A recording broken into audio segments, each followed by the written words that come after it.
Oh, it's so good to see. Wasn't Dominique amazing? Can we hear it for Dominique? It's so good to be back in Reno. I'm so happy to see you guys, and what a beautiful day. And look at, I never knew there were blue pumpkins. Isn't that fantastic? First, I just want to thank Patricia Ackerman, who, of course, is running for Congress in Nevada, too. Let's make sure we take care of that. And then, of course, Wendy Hadigi Jenkins, the candidate for state senator in Nevada. Dr. Angie Taylor, Washoe County School District. And then Dominique. Okay, I'm just going to come over here. So it's so good to see you guys. It's so good to be back in Reno. And thank you all for coming out this afternoon. Everybody's got a busy life, and these are tough days. And thank you all for the time and for the energy and for your commitment to fighting for our democracy. You know, I've been doing a lot of interviews, as you can imagine, and people say, well, what do you think's going to happen, you know, the day after the election, right? You've heard all that talk. And I said, look, here's what I truly believe. Yeah, we've taken a battering. There's no question about it over these last 3.5 years. You know, if you think about our democracy as kind of a house, you know, yeah, the shingles have fallen off a little bit. But the house is still standing. The house is still standing. And I'll tell you why. Because I do believe that our democracy will always be as strong as our willingness and preparedness to fight for it. And fight we will, because look at what I'm looking at. And there are a bunch of folks over there that because we had to socially distance, so we got friends over there too. People are turning out. I've been going all over the country, and these last like 10 days or so, in particular visiting with folks who are in early voting. And here in Nevada, early voting until Friday, October 30th. So let's make sure everyone votes and vote early. Just get it done, get it in. And I'm telling you guys, people are standing in line, and the enthusiasm and the energy, and it's because they know what you know, which is, you know, this is our country, and we love our country, and we're prepared to fight for it. So that's where we are. And look, I mean, there is so much at stake in this election. I don't have to tell you guys that. We are in the midst of at least 4 crises that are happening all at the same time. We're in a crisis that is caused by this pandemic, which has created a mass casualty event like we have not seen since World War II, where we are looking at over 225,000 Americans who just in the last several months have died, many of whom were without a loved one next to them because of the nature of this, many of whom the family was hoping at least they could FaceTime or see each other virtually for their last days on earth. People are mourning. Over 8.5 million people have contracted this virus with unknown long-term consequences, including lung scarring, things of that nature.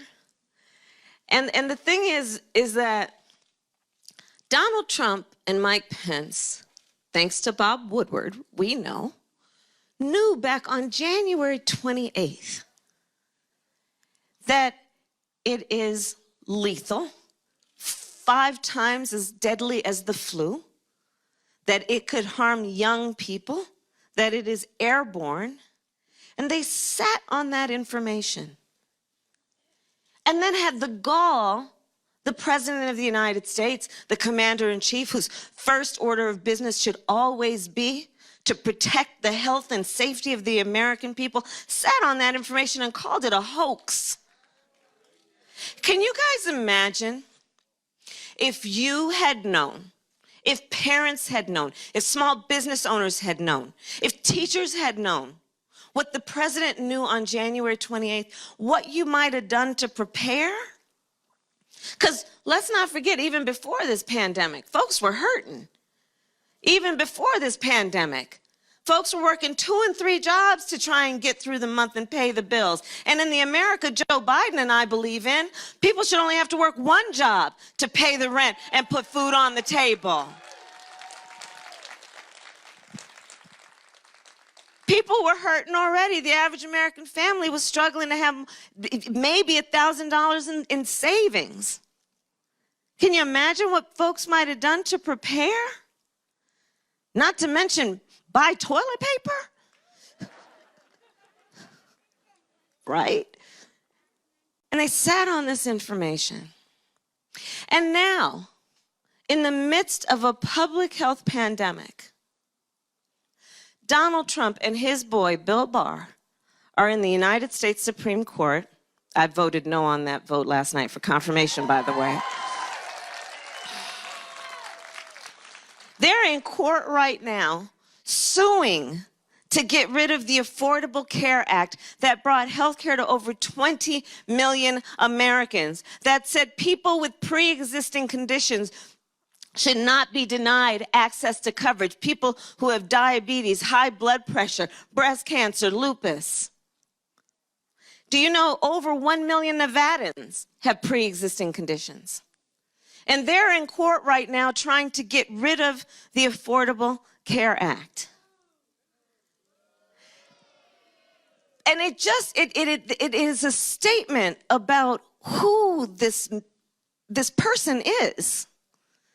This president, who in the midst of the kind of suffering we are seeing, has and is continuing with this very weird obsession he has had since he ran for president to undo whatever Barack Obama created. It's a weird obsession, by the way. We don't need a president with weird obsessions, right? Let's just move beyond that thing too, right? We're in the midst of a public health crisis. We are in the midst of an economic crisis, being compared to the Great Depression, where over 30 million Americans in just the last several months had to file for unemployment. Here in Nevada, 1 in 7 families is describing their household as being hungry. We're in the midst of a hunger crisis in America. People aren't talking enough about that. In fact, I saw numbers that 1 in 5 mothers is describing her children under the age of 12 as being hungry. In Nevada, we are looking at 1 in 7 households who are finding it difficult if they don't have the ability to pay rent. In Nevada, 1 in 4 small businesses has gone out of business, and it's important to know that of the American workforce, almost half of the American workforce either runs a small business or works for a small business.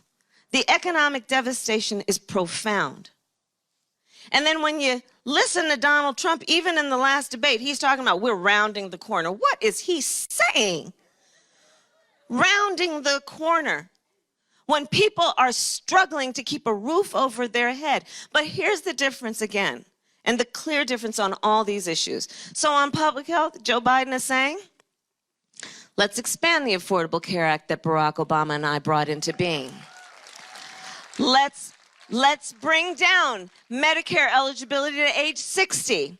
Let's recognize that we need to bring down the cost of premiums and drug prices. Let's recognize that when we're talking about health care, the body doesn't just start from the neck down. It also requires health care from the neck up, calling mental health care. And let's expand that. And on the other hand, you have Donald Trump trying to get rid of the Affordable Care Act. On the economy, Joe Biden says, you want to ask me about how the economy is doing? Tell me how working people are doing. Tell me how working families are doing. Joe Biden says, we're not going to increase taxes on anyone making less than $400,000 a year. And we're going to make sure that working families don't pay more than 7% of their income in child care. And yes, we are going to raise the minimum wage, but we also know that's the minimum, and we need to invest in what we can do in terms of innovation and building infrastructure and investing in good union-paying jobs to build up the middle class in America. And on the other hand, you have Donald Trump, who when asked, how's the economy doing? He asked, well, how's the stock market doing? How are rich people doing? He passes as one of his first orders of business a tax bill benefiting the top 1% and the biggest corporations in America. Well, let me tell you something. Joe Biden and I are about to get rid of that and invest that money in working people in America. Put that money into building up our skills. Put that money into supporting small businesses so they can reopen and rehire. We're in the midst of a long overdue reckoning on the issue of racial injustice in America. And on the one hand, you have Joe Biden, who knows and has learned and studied America's history and has therefore the courage to say, Black Lives Matter. A term Donald Trump will never use. Will never use. Joe Biden says, let's deal with racial disparities. Let's recognize that African Americans and Latinos in our country are 3 times as likely to contract COVID and twice as likely to die from it. Let us deal with the racial wealth gap, where we know that Black families own 1/10 of the wealth of other families. Let's deal with the racial disparities in our healthcare system, understanding Black women are 3 to 4 times likely to die in connection with childbirth than other women. That's how Joe Biden thinks. Joe Biden says, we're going to reform these systems, including the criminal justice system, and in so doing, we will decriminalize marijuana and expunge the records of people who have been convicted for marijuana offenses. We will shut down private prisons because we understand the business model is there are some human beings making money off of the incarceration of other human beings. Joe Biden says, we need to reform policing to require accountability when a police officer breaks the law. And for that reason, we will, 1, ban chokeholds and carotid holds because George Floyd would be alive today. And we will require accountability around creating a national system of tracking those that have broken the law so they can't get fired in one place and get hired in another.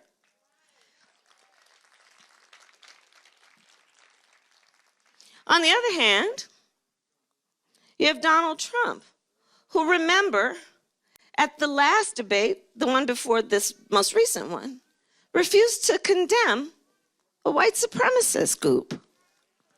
And then doubled down and said, stand back and stand by.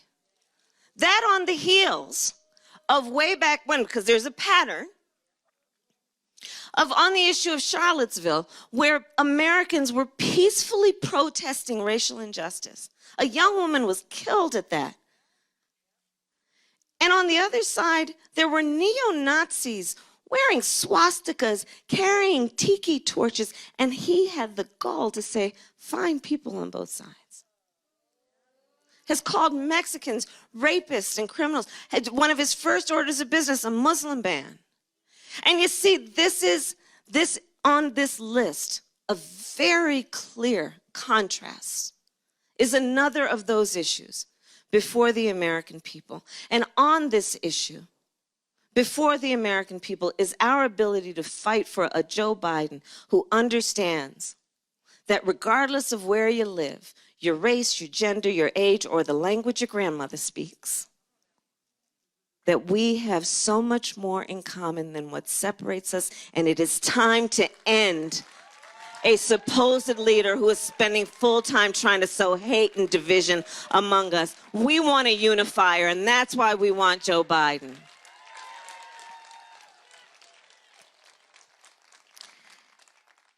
And on the list of crises, I don't have to tell Reno, a climate crisis. You guys know it, you're living it. We're seeing wildfires throughout the West Coast. I have visited many of them. I have visited with the families who have had to be evacuated. I have visited with firefighters who are fighting fires while their own homes are burning. We see on the Gulf Coast states storms that are battering whole communities. In the Midwest, floods that have caused farmers to lose a whole season of crops. And Joe Biden says, look, we got to pay attention to science here and do it with a sense of urgency and put timelines in place because the clock is ticking on this. And Joe says, look, I also see the opportunity in the moment to save our planet, which is it also will allow us, if we're serious about it, to invest in infrastructure, invest in renewable energies, invest in the research and development that will allow us to save our planet, to save water, to save clean air and clean water. Joe sees that this is about building up the economy and jobs as much as anything. On the other hand,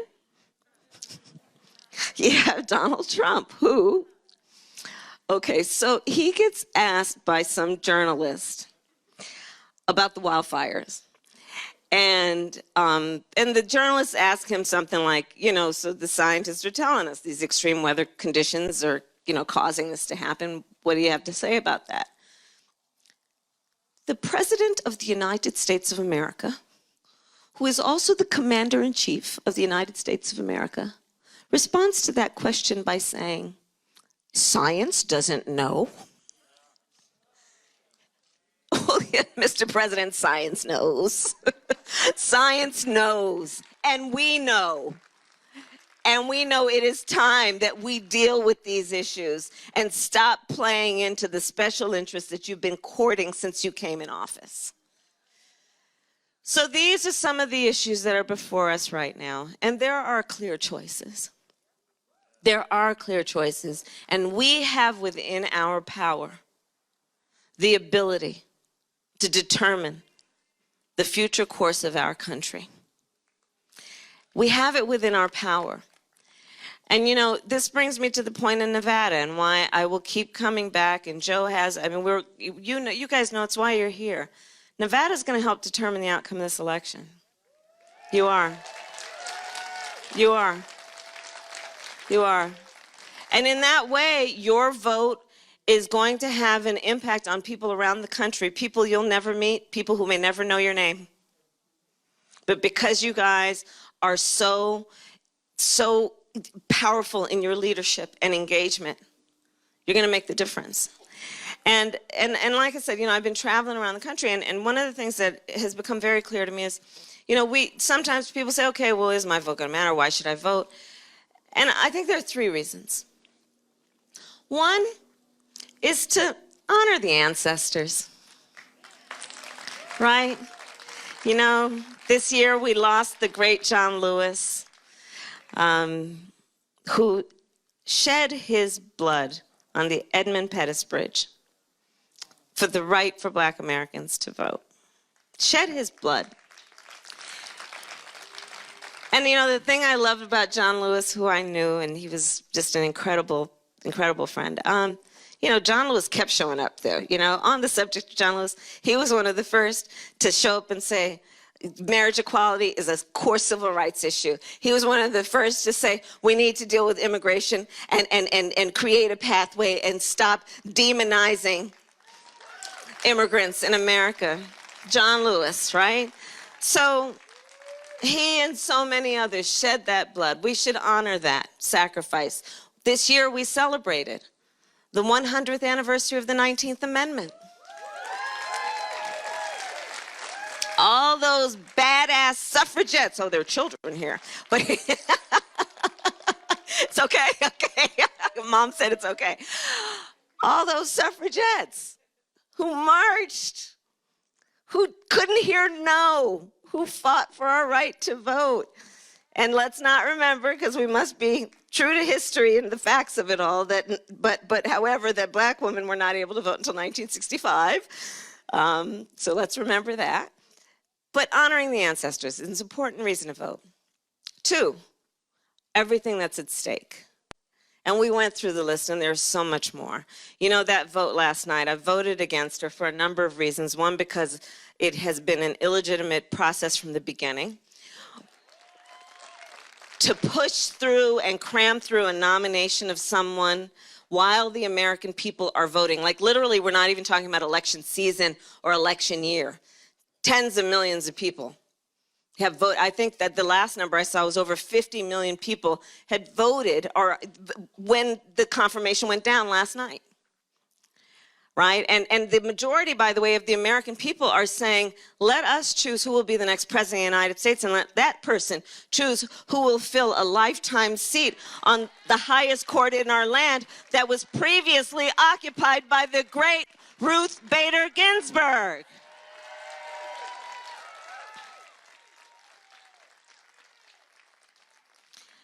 And there's so much at stake. You know, Ruth Bader Ginsburg, we always should speak her name. What she did, you know, there was, I think of her as there was an inverse relationship between her size and her force, right? What she did for equality and women. And now there's someone on the court who many of us opposed also because we know she has a track record which makes clear she wants to get rid of the Affordable Care Act. Now keep in mind, guys, in so doing, if they are successful in getting rid of the Affordable Care Act, among the other things we talked about, 20 million, over 20 million people access to health care, people with pre-existing conditions being protected. You know what else will be at stake? Free birth control, free mammograms, free cancer screenings. All of that is at stake, not to mention a woman's right to make a decision about her own body.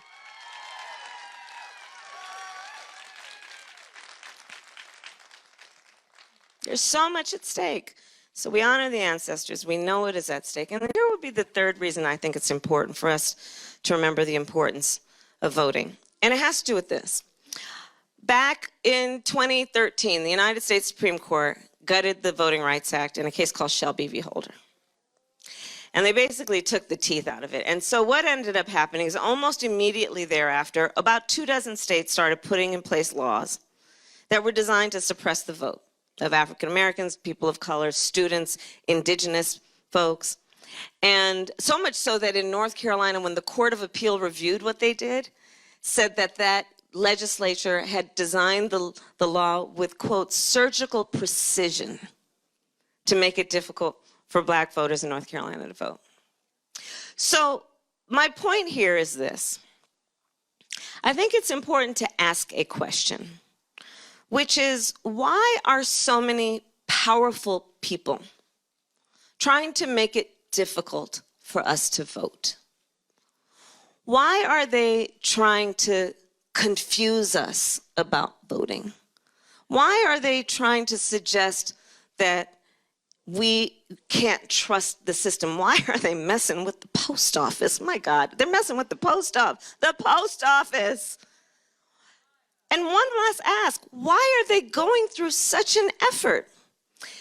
And here's what I believe the answer is. They know our power. They know our power. They know when we vote, things change. They know when we vote, we win. And so let's not ever let anyone take our power from us. It is our power to stand in those lines as long as necessary. We will bring our friends with us and have a good old time. But we know our power. And we are prepared to exercise the power of our voice that comes with election time through our vote. Because we know what is at stake, and we know the shoulders we stand upon that came generations before us that would expect nothing less.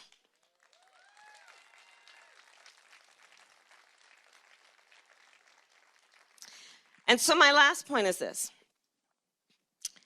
Years from now, because this moment will have passed, and years from now, our children, our grandchildren, and others, they will look at us. They will look in our eyes, each one of us, and they will ask us, where were you at that moment. And what we're going to be able to tell them is so much more than just how we felt. We are going to tell them what we did. We are going to tell them we were hanging out this beautiful day in the amphitheater in Reno with Kamala and all the friends. We're going to tell them we organized people. We're going to tell them we texted and we called and we emailed everyone we knew repeatedly till they got sick of us, but we know they would come back to us eventually. But we did whatever was necessary to remind people of what is at stake, to remind them of their power, and to remind them that ours is a country worth fighting for because we love this country. And so that's what we are going to do, Reno, and thank you, thank you, thank you, thank you, thank you.